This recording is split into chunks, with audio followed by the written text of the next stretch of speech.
بسم اللہ الرحمن الرحیم۔ مرد عورت کی نماز میں فرق۔ رسول صلی اللہ علیہ وسلم کے متعدد احادیث سے معلوم ہوتا ہے کہ مرد عورت کی نماز کی طریقے میں فرق ہے، اور یہ کہ ان کی مابین بعد احکام نماز میں بھی فرق ہے۔ پہلی حدیث حضرت یزید بن ابی حبیب رضی اللہ تعالیٰ عنہ سے مروی ہے کہ رسول صلی اللہ علیہ وسلم کی دو عورتوں کے پاس سے گزرا ہوا جو نماز پڑھ رہی تھی۔ آپ صلی اللہ علیہ وسلم نے فرمایا کہ جب تم سجدہ کرو تو اپنے جسم کی بعد حصے میں زمین سے ملا لیا کرو، کیونکہ عورت اس مرد کی طرح نہیں ہے۔ اس حدیث سے معلوم ہوا کہ عورت کو سجدے میں زمین سے ملا کر اور دبی دبی نماز پڑھنا چاہیے، جبکہ مرد کے لیے یہ طریقہ ہے کہ اس کے تمام اعضاء کھلے کھلے ہو۔ معلوم ہوا کہ مرد عورت کی نماز میں فرق ہے۔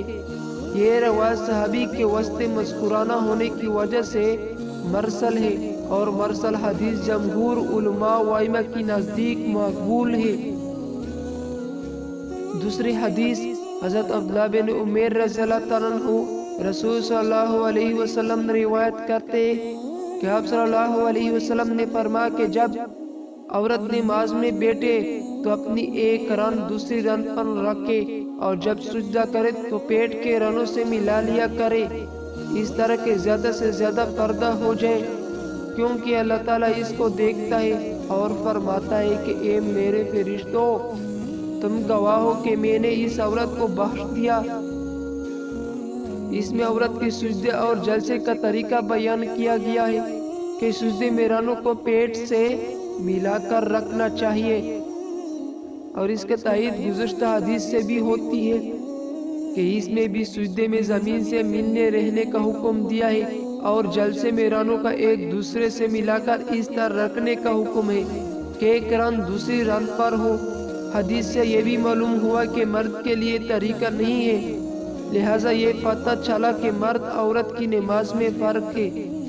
نیز اس حدیث سے یہ بات بھی ملتی ہے کہ عورت کی نماز کے ارکان و افعال میں بھی اس بات کا خاص خیال رکھنا چاہیے کہ زیادہ سے زیادہ پردہ ہو۔ یہ روایت اگرچہ ضعیف ہے مگر اس کا شواہد موجود ہے۔ تیسری حدیث حضرت ابن عمر رضی اللہ تعالیٰ عنہ سے سوال کیا گیا کہ رسول صلی اللہ علیہ وسلم کے زمانے میں عورتیں نماز کس طرح پڑھتی تھی؟ فرمایا کہ وہ 4 زانوں بیٹھتی تھی۔ پھر انہیں حکم دیا گیا کہ سرین کے بال بیٹھے۔ اس حدیث سے معلوم ہوا کہ عورت کو نماز میں مرد کی طرح بچھا کر نہیں بلکہ سرین کے بال زمین پر بیٹھنا چاہیے، جبکہ مرد کے لیے طریقہ یہ ہے کہ اپنا ایک پیر بچھا کر اسی پر بیٹھ جائے۔ اس سے پتہ چلتا ہے کہ مرد عورت کی نماز میں فرق ہے۔ یہ بھی معلوم ہوتا ہے کہ عورت و نماز کا طریقہ رسول صلی اللہ علیہ وسلم کے حکم سے ہے۔ اس حدیث کا سند کا معاملہ یہ ہے کہ اس کے امام ابو حنیفہ رحمۃ اللہ علیہ نے حضرت نافع رحمۃ اللہ علیہ سے، اور نافع رحمۃ اللہ علیہ نے ابن عمر رضی اللہ عنہ سے روایت کیا ہے، اور یہاں تک سند بلا شبہ صحیح ہے اور اعلیٰ درجہ کی ہے۔ چوتھی حدیث حضرت عائشہ صدیقہ رضی اللہ عنہا سے مروی ہے کہ رسول صلی اللہ علیہ وسلم نے فرمایا کہ عورت کی نماز بغیر اوڑھنے کی اللہ تعالیٰ قبول نہیں کرے گا۔ ابن حجر عسقلانی رحمۃ اللہ علیہ بلوغ المرام میں فرماتے کہ ابن حزیمہ رحمۃ اللہ علیہ نے اس حدیث کو صحیح قرار دیا ہے۔ یہ حدیث صاف و صریح طور پر بتا رہی ہے کہ عورت کی نماز اوڑھنے کے بغیر مقبول نہیں ہوتی، لہٰذا اس کا اوڑھنے سے پورا سر ڈھانپ لینا چاہیے۔ حالانکہ مرد کے لیے یہ حکم نہیں ہے، بلکہ علماء نے اس حدیث کی روشنی میں فرمایا ہے کہ عورت کے پورا بدن سوائے چہرے اور ہتھیلیوں کے مستور پوشیدہ ہونا چاہیے، ورنہ نماز نہیں ہوتی۔ اس سے معلوم ہوا کہ مرد عورت کی بعض احکام کی طرح نماز کے احکام بھی مختلف ہیں۔ پانچویں حدیث حضرت عبداللہ بن مسعود رضی اللہ تعالیٰ عنہ سے روایت ہے کہ رسول صلی اللہ علیہ وسلم نے فرمایا عورت کی نماز گھر کے اندر دالان میں افضل ہے۔ اس نماز سے جو صحن میں ہو اور اس کی اندر کی کوٹری میں نماز افضل ہے۔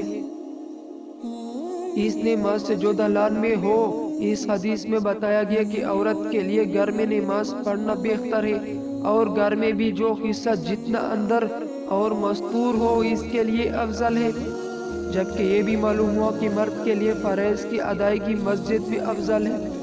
چنانچہ حضرت ابن مسعود رضی اللہ تعالیٰ عنہ فرماتے کہ ہمیں رسول صلی اللہ علیہ وسلم سرن خدا کی تعلیم دی، اور بلا شبہ میں سے ایک ایسی مسجد میں نماز پڑھنا بھی ہے جہاں اذان ہوتی ہے۔ اس سے معلوم ہوا کہ مرد و عورت کے درمیان بعض احکام نماز میں بھی فرق ہے۔ چھٹی حدیث، حضرت ابو ہریرہ رضی اللہ تعالیٰ عنہ روایت کرتے کہ رسول صلی اللہ علیہ وسلم نے ارشاد فرمایا کہ مردوں کی صفوں میں بہتر پہلی صف ہے، اور بدتر آخری عورتوں کی صفوں میں بہتر آخری صف اور بدتر پہلی۔ اس حدیث سے معلوم ہوا کہ جماعت میں مردوں کے ساتھ عورت ہو تو عورت کو آخری صف افضل ہے، جبکہ اسی حدیث نے بھی بتایا ہے کہ مردوں کو پہلی صف افضل ہے۔ اس سے یہ بھی واضح ہوا کہ مرد عورت کے نماز کا بعد احکام مختلف ہیں۔